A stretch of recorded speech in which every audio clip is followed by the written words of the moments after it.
Hello, YouTubers, and welcome back to another episode of Freedom Friday here on the Ohio Patriot Education Network YouTube channel. I'm, as always, your host, AR the Ohio Patriot.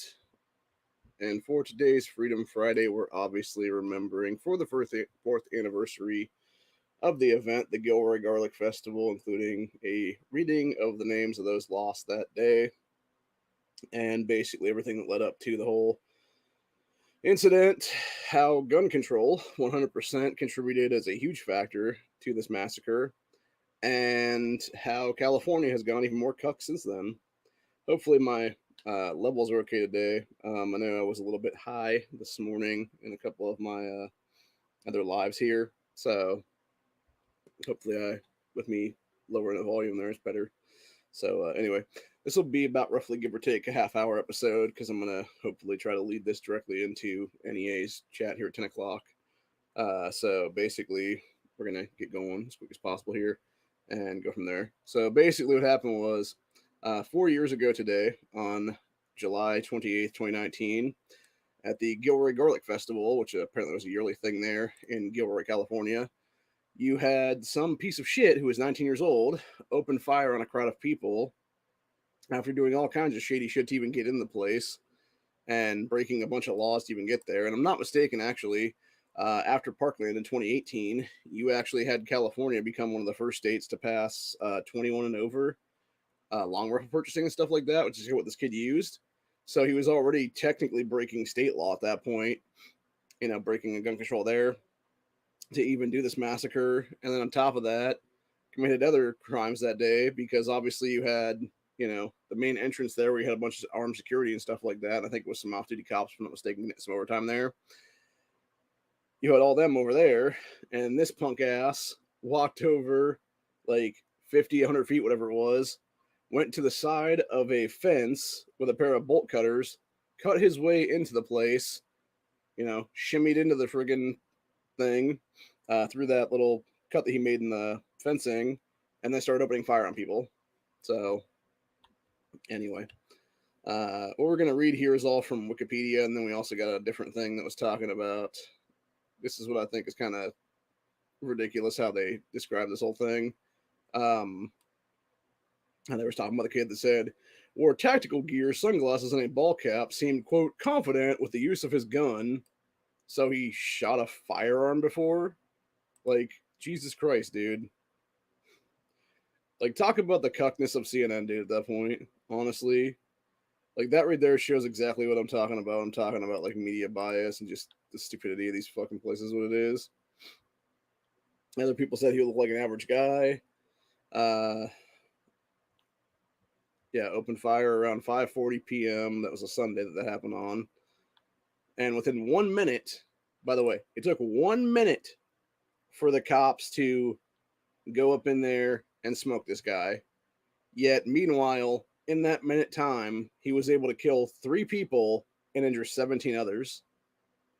And this is exactly why, when seconds matter, police are literally a minute away and cannot engage for at least 60 seconds. So you have to be your own first responder, dude. And the fact that this happened in a gun-free zone, the fact that you had gun-free zone signs posted all over this festival entrances and stuff like that, this guy knew exactly what he was doing. He was trying to find a body count, and he did so in some cases. Thankfully, there was armed people there, being the cops, and they were able to engage that fast. But again, even with engaging like that, just like Dayton, Ohio, a little over a week later, which we're going to talk about next week, actually, you had the cops engage that motherfucker within about a minute or two is what it was, but he still was able to kill a bunch of people here and injure a bunch of others. And then, of course, you had the cops when they engaged him because he ran like a bitch towards one of the bars. You basically had a firefight exchange there, and you had a bunch of people get wounded by police fire is what it was, dude. By the police gunfire. So, yeah, it was a real shit show in Dayton there. But anyway, so to go back to Gilroy here, we're obviously not going to use this little cocksucker's name because he was not, we're not going to give him the infamy as what it is. Nor will we ever give these fuckers infamy at this point, dude, because they're pieces of shit, honestly. Every single one of them should be dealt with exactly how Gilroy was dealt with, exactly how Dayton was dealt with, which is you fucking kill them and they're never talked about again after that. And honestly, from there, the massacre itself should never be talked about again, except in reference to this is why you need to pass pro-2A legislation like stand your ground, like constitutional carry, like everything pro-2A at that point. Having people at 18 years old across the board be able to buy any gun that they need for their own protection, et cetera, et cetera. So, anyway. But, yeah, going on to read this, though. This is the Wikipedia article, obviously. So, July 20, 2019, a mass shooting occurred at the Gilroy Garlic Festival in Gilroy, California. The gunman killed 3 people, wounded 17 others before killing. Interesting. Says before killing himself after a shootout with responding police officers. But as far as I'm aware, it was the cops that domed his ass, though. So unless they shot, and it was technically semi-fatal or whatever, and then he just took out a gun and domed himself at the very end or whatever. Then, as of 2020, investigators have not determined the motives of the gunman, who was identified as a 19-year-old. FBI opened a domestic terrorism investigation into the incident. So see, that's my problem right now, right? So you're talking about 3 years. For 3 years now, since 2020, they still can't determine a motive. Bullshit, dude. 100%. When you look at this and you combine it with El Paso a week later and then Dayton 8 days after, 100 fucking percent, at least 2 of the 3 of these were false flag attacks by the U.S. government. And I'm gonna say it like it is, dude. It was literally a way to grab guns. It's just like they did with Uvalde last year. It's a way for them to grab guns from the American people, pass unconstitutional bullshit, so that they can continue commit tyranny against our constitutional God-given rights. They never go after the criminals, by the way. They never actually go after criminal element in this country that steals weapons, that commits carjackings, that does all kinds of armed robbery, et cetera, et cetera. Never go after people for actually doing criminal acts involving firearms. Just go after legal gunners in this country is what it is, dude. And it's the same thing with Gilroy. After that, you had Newsom pass even more gun controls there. Do more red flag stuff, do more. I can't remember if ammo purchasing was already a thing at that point or not.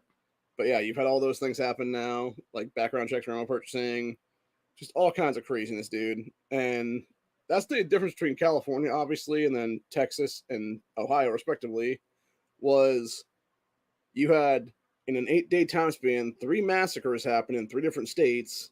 Only one of the 3 went full tyrant after the fact, being California under Gavin Newsom, and passed even more unconstitutional gun controls, passed even more shitty laws that did nothing except make more gun-free zones in the state of California. And then what have we seen since then in the past 4 years? Oh yeah, a bunch of more massacres to where now California can be labeled as the biggest firearms massacre state in the United States right now, and also happens to have either the strictest or one of the strictest set of gun controls in place right now. And that's the entire problem right now. When you're disarming the populace, you're disarming the citizenry, you're allowing more people to kill people is what it is, dude. And I'm not going to sit here and say that 2 of the 3 of the people that were killed in Gilroy could have shot back at this motherfucker because 2 of them were kids. But the 25-year-old that was killed, yeah, they could have pulled a gun and smoked this motherfucker. One of the 17 people that was shot in the legs or whatever it was by this asshole, etc. there, they could have pulled out a firearm and started bang, bang, banging back and stuff like that, dude. And even if the kid was, because I'm not even sure if this kid was wearing body armor like Dayton was, but even if he was, you still would have had an engagement and you still would have had the ability to, show what kind of a coward pussy this kid was. Because that's the whole point entirely. When you look at most of these pieces of shit trying to do mass shootings, there's 2 motivating factors for all of them. They want infamy and they want to have the biggest body count possible. And the second that they are engaged by anyone with an armed response, they fucking run like a little bitch coward that they are is what it is, dude. So, anyway.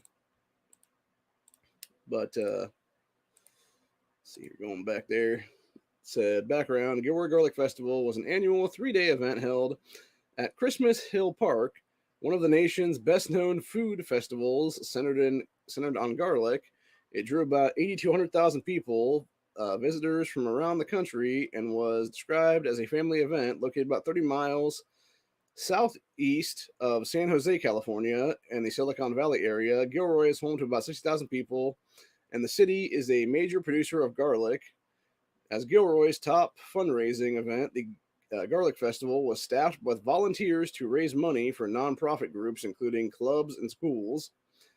The shooting occurred during the 41st annual Gilroy Garlic Festival. So this one right now they're having this year would be the 44th or 45th, if I'm not mistaken. I can't remember because I know they did one. They had 1 year that was not done. I think it was at least 2020 anyway. So it might be even 43rd for that matter. So anyway, yeah, it's the 41st annual gathering on Sunday, July 28, 2019. Its third and final day.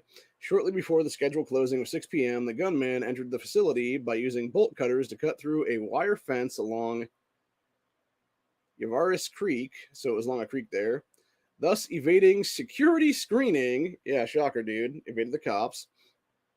Authorities stated that the Wasser 10, which obviously looks like that, is an AK variant, obviously, was used. Said a Romanian variant AK-47 was equipped with a 75-round drum mag. The gun, by the way, this is what makes me think that this and Dayton were both very much false flags, because of the fact you had both of these guys use some kind of a drum mag in their firearm. And most people wouldn't do that, dude. Even if they're doing some kind of a massacre, they would just use a bunch of 30-round mags or 40-round mags or whatever the case be. So to me, it's like, it seems very sussy that you would have a drum mag in there already. Because, and mostly I say this from the perspective of the fact that you have drum mags that are known in every single gun that they exist for to be very unreliable and have feeding issues and stuff like that, where you can easily have a jam in them and stuff like that. So anyway, so yeah, 75-round drum mag. So gunman was also, okay, there we go.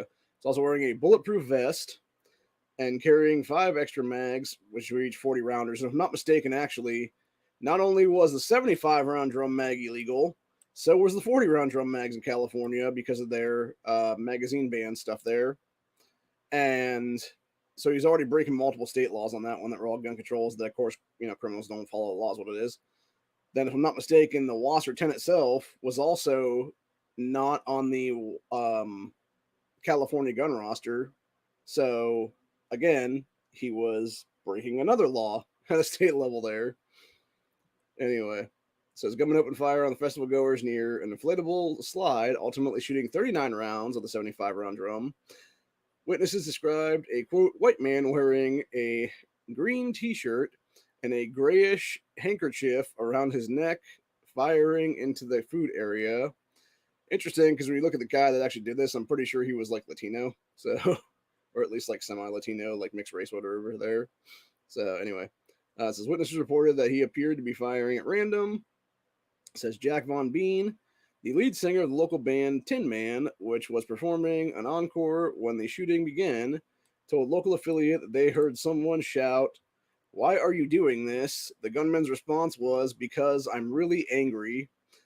So, like, that's all hearsay, by the way. So, who's to say if he actually said that or not? So, police at the scene engaged him within 1 minute, and first shots being fired, firing 18 rounds and hitting the gunman several times. Police chief credited the fast response to the heavy police presence, with, quote, many officers in the park that day, yet they weren't able to engage immediately because you had them still other places to where they had to run to go engage is what it was.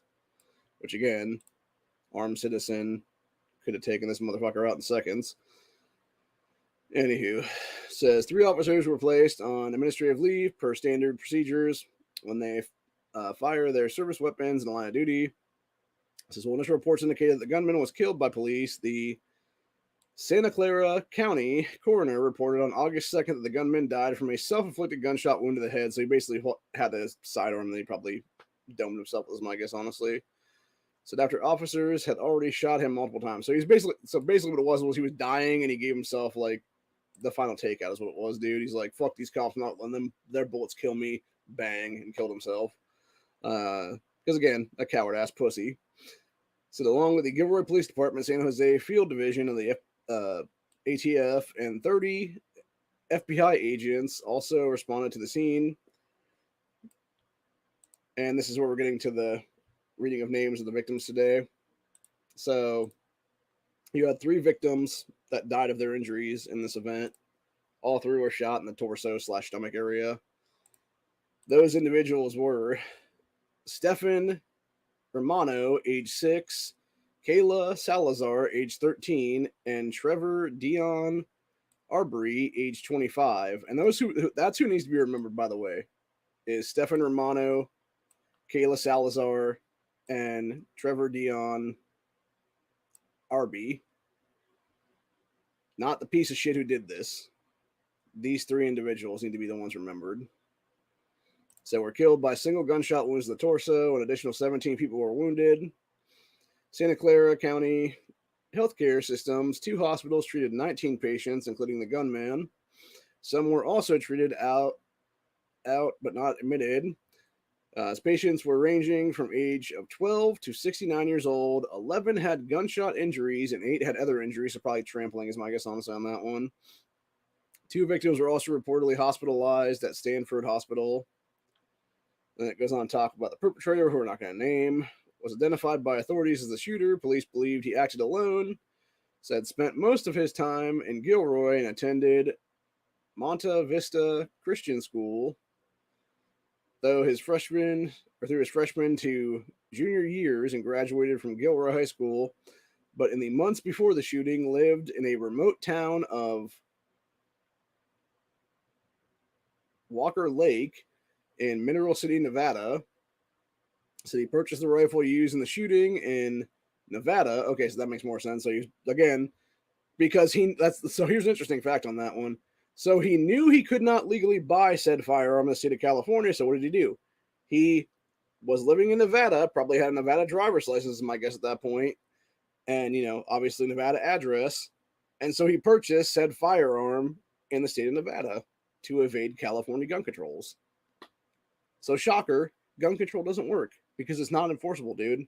Especially if you're living in another state when you do with purchasing stuff, is what it is. And that's the thing. This guy was legally over the age of 18. He should have had the right to buy things. The difference is, though, is that obviously the motherfucker was nuts. And that's the problem. And again, when you look at most of these massacres that have happened since this, it's mental health care that's a lot of issues, man. It's people not getting the mental help they actually need and then going on these fucking killing sprees to, as act of rage, act of whatever the case be, or in some cases, very, very much like this one, possibly, it was government funded, government done kind of thing is what it was. Just like Uvalde was, just like Parkland was, just like fucking Dayton was in most cases. And, obviously through Antifa and stuff like that is what I'm talking about for Dayton there. And the thing is, when you look at the actual political affiliation of most of these massacres, the people doing these massacres, it's all a bunch of left-wing nut jobs, dude. Or it's people that don't even vote at all for that matter. It's either they are very like hardcore leftists with either no voting record at all, or if they did vote, it's like a bunch of Democrat fucking down ticket voting and stuff like that. And, in the case of Dayton, the dude was Elizabeth Warren supporter. He loved communism, et cetera, et cetera. He was already a violent threat years before that, and yet wasn't dealt with accordingly. And the same thing here with Gilroy. I'm sure there was stuff in that guy's past, where he was like obviously seriously like having issues or whatever the case be. Maybe he was brought up on something, maybe he wasn't. Maybe he was, disciplined at school, maybe he wasn't. Maybe there's a reason why he went from a Christian school to regular high school then, because maybe he was doing some shady shit in the fucking school and they were like, oh, well, we're going to cover this up and then just, shift him out the way is what it is. We'll never know is what it is. And that's the problem right now. And that's really the issue entirely, is when you have, adults in this country who are covering things up to protect themselves. It does nothing to help society. All it does is basically, sweep shit under the rug is what it is. So anyway, continuing on. So homeboy evaded gun control by literally purchasing the gun in the state of Nevada. 3 weeks prior to the festival, possession and sale of a weapon. Okay, here we go. Yeah, the possession and the sale of the weapon are banned in California, but legal in Nevada. I love how they say that, though. Well, I think it's funny how they say it, too. It's like, the possession and sale of the weapon are banned. Whoever wrote that wrote it retarded, by the way. It should, what that should read as was, the possession and sale of this style of weapon is banned in the state of California, but legal in Nevada, obviously.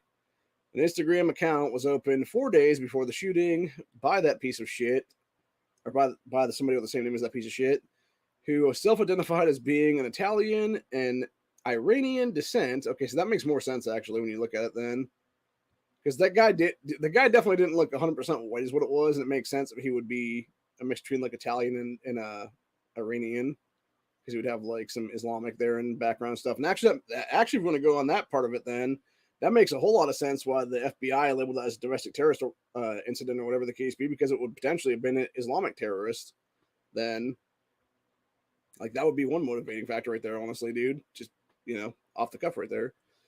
It says one day, on the day of the shooting, this piece of shit made 2 posts on that Instagram account, one of which complained about the event congesting the countryside with, quote, hordes of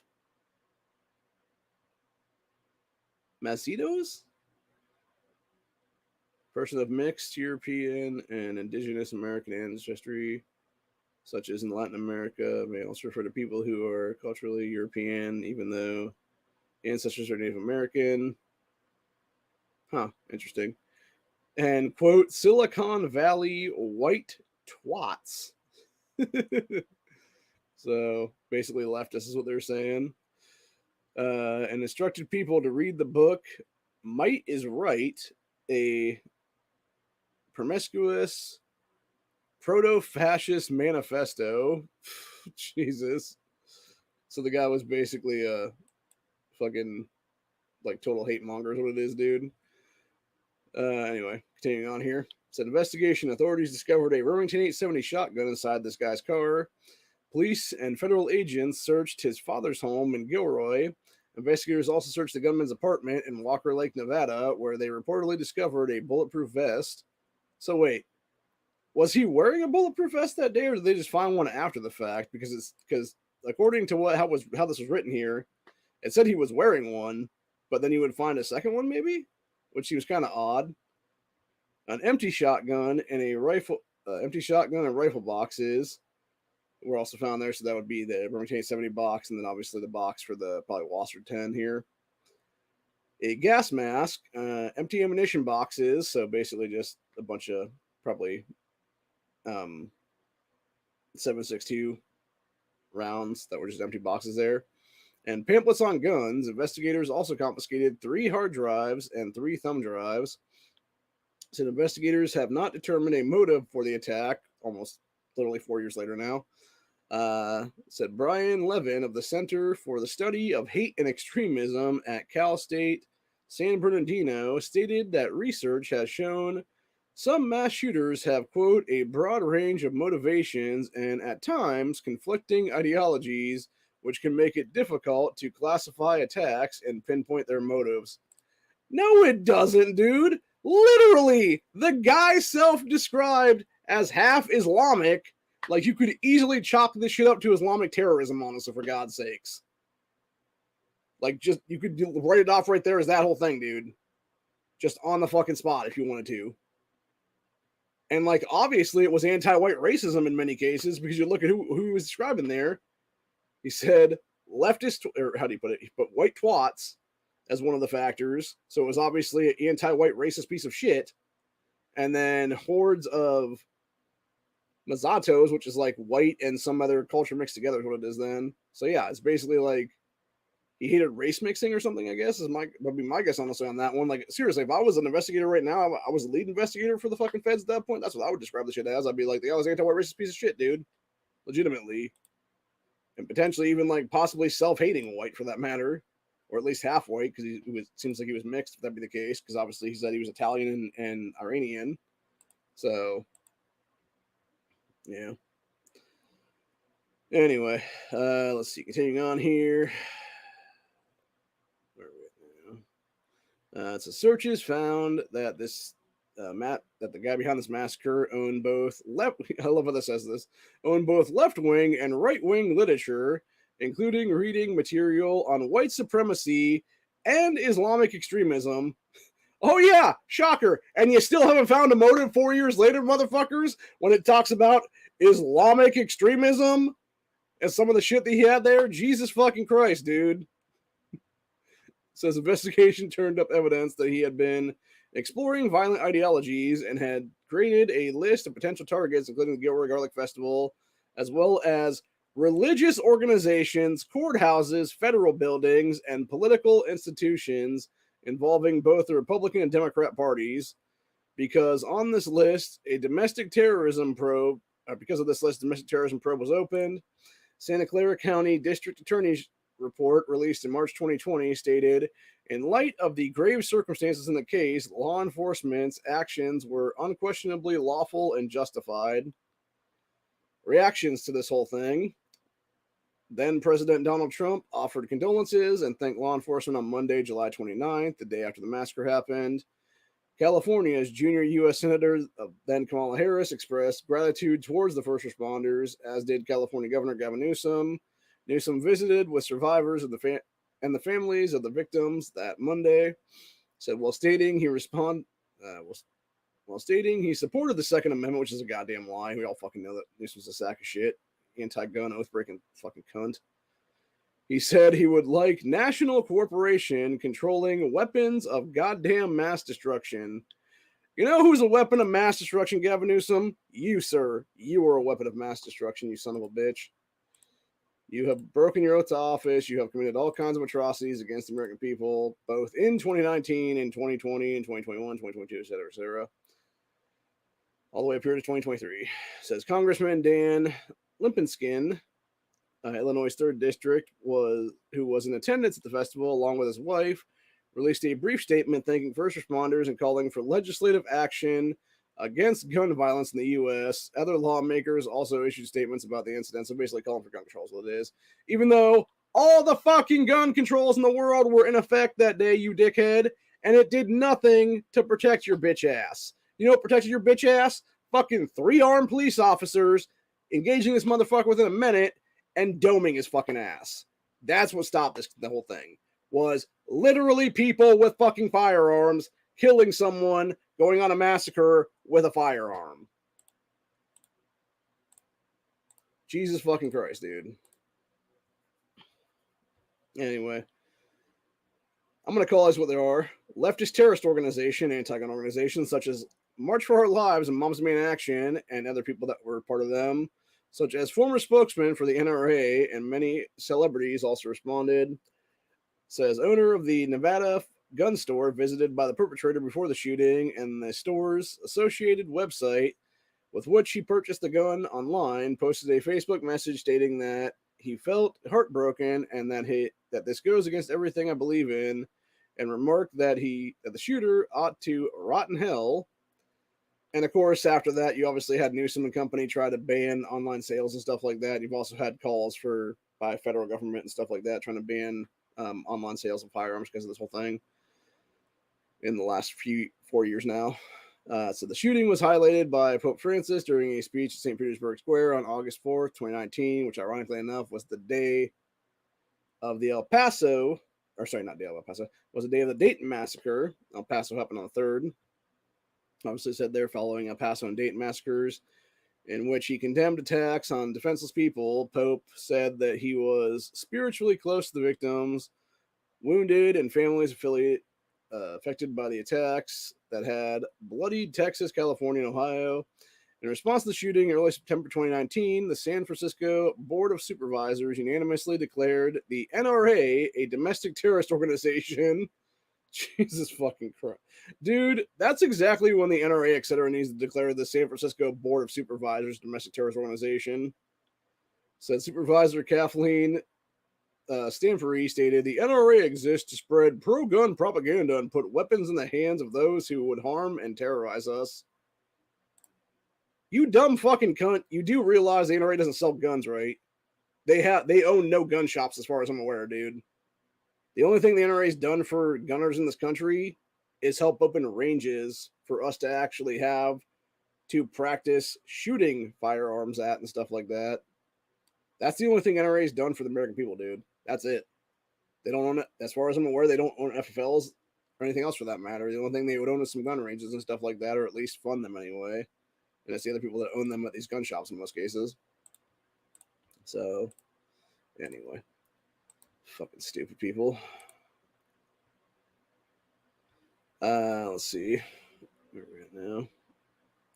Yeah, she said, put weapons in the hands of people that harm and terrorize us. Nobody has done more to fan the flames of gun violence in the NRA. No, that'd be Moms Demand Action, Michael Bloomberg, Gabby Giffords, the Giffords Anti-Gun Org. Literally, David Hogg and March for Our Lives have done more to fucking harm and fan the flames of gun violence in this country, et cetera, et cetera. Let's see. Mayor Sam Alberto of nearby San Jose proposed to prevent straw purchases of firearms by requiring gun owners in the city to carry insurance. Said he put the proposal on hold due to the 2020 shutdowns, but revived it in 2021 after a mass shooting that happened then in San Jose. Yeah, exactly, dude. In January 2020, Gilroy Strong Resistance Center opened to support survivors of the mass shooting. Technically, if you want to get technical about it, honestly, dude, the original description of mass shooting had to be 4 more dead. So this wouldn't even technically qualify as a mass shooting, but it now qualifies as one because they changed the rules now to 3 or more dead. And then eventually it was like 3 or more wounded is what the actual definition is now, is what it is. So, yeah, it's a whole thing there. But I find it interesting, though, because you have... What's funny to me, too, by the way, so you have this idiot mayor talking about straw purchasing, yet... there was no straw purchasing here. The guy who did this literally bought the gun legally in the state of Nevada where he was living at the time because he was over the age 18. And by the way, a straw purchase is already a fucking federal felony. It gets you 10 years in prison, dude. And a big old fucking federal felony after that when you get out. So, yeah, you're just an idiot, Sam. But anyway, I'm not surprised by that because most of these Democrats are fucking retarded morons. But yeah, it's like, honestly, what's funny to me, though, is when going back to what they said there about the guy's motivations and stuff like that and having both like left wing and right wing stuff and whatever the case be. And it's like, I would love to know what they considered right wing at that point, dude, because I guarantee most of the literature he had was all left wing shit. But of course, they got to say both sides of the political aisle and stuff like that to be like, oh, we don't know what he was about because he was targeting possibly both parties and stuff. It's like, or maybe he was just some agent of chaos. Maybe he was some agent provocateur for all the fuck we know. You know? Who knows, man? We'll never know because obviously the cops shot him and then he eventually, you know, domed himself is what it was at the end. So we'll never actually know what this psychotic 19-year-old lunatic nuts fucking factors were is what it was, dude. But that being said, you know, again, he should not be remembered. He should not be given infamy. Who should be remembered is the 3 lives lost that day. Stefan Romano, age 6, Kayla Salazar, age 13, and Trevor Dion Arby, age 25. And it's as simple as that. And that's who we will be remembering every year going forward on this channel. And the same thing with El Paso, the same thing with Dayton. We'll be doing those next week. We'll be doing Dayton's for Buckshot Thursday. We'll be doing El Paso's for Buckshot Thursday. And we'll be doing Dayton's next Friday for Freedom Friday. Till later. Hope you guys enjoyed this episode. I will be back probably later tonight or probably actually sometime tomorrow. It will be actually. And then eventually on Sunday, I'll be on the Honda Sunday chat then if that be the case. On the... I don't know if we'll be doing it just on YouTube or if we'll be doing it like Rumble exclusive stuff as well on that one, but either way, you know, the NRA was not to blame in this one. You know, as much as people always try to put them as the boogeyman and stuff like that, no, the people that were to blame was Gavin Newsom, other Democrats, etc., who helped pass a bunch of anti-gun laws in the state of California to disarm the populace from being able to engage this motherfucker and protect themselves. Trevor may still be here today if he had been able to be armed that day and engage the shooter before being shot and killed. Like he may have been shot and killed still, but he would have been able to engage and potentially it would have been a heroic act of death at that point where he would have killed this motherfucker, shot him dead, and then died of his own injuries. Literally died a hero, saving other people. But we'll never know because, again, the guy was unarmed because he was forced to be unarmed by a bunch of bullshit laws put in place by douchebag leftist Democrats who love to disarm the American people and then want to cry and bitch and moan when only the criminals and the cops are armed in this country, and you have criminals committing more and more massacres after that. And it's as simple as that. Hope you guys enjoyed this episode. I will see you all in the next one. Have a good night. For those interested, I will be over in NEA's chat, probably just bullshit, and I'm not going to be in the sex chat or anything like that, but I'll just be listening or whatever to his Friday night chat then. So, anyway, see y'all later. Bye.